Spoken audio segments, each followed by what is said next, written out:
Thank you, Sherry. So yes, I know it gets very confusing when we're talking about all these different types of winter weather. So this really helps to explain it. Picture a column of air extending from the clouds all the way up in the atmosphere down to the surface. When we look at this blue color here, that's indicating cold air below freezing throughout the entire column.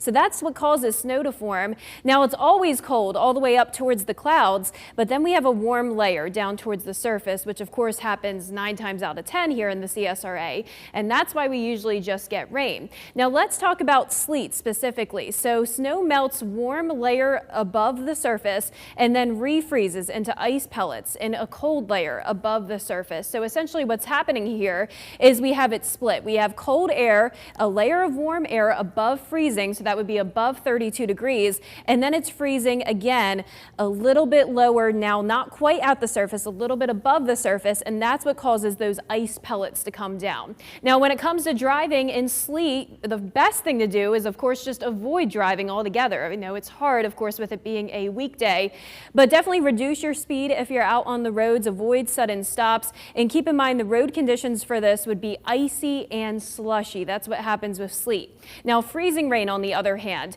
the majority of the air column here would be above freezing. It's just the ground layer that would be 32 degrees or below. So instead of having those ice pellets coming down, it pretty much just looks like rain, and that's why freezing rain is so dangerous, because at the bottom of the ground, that's where it eventually freezes, and that's what turns into that black ice that we often talk about.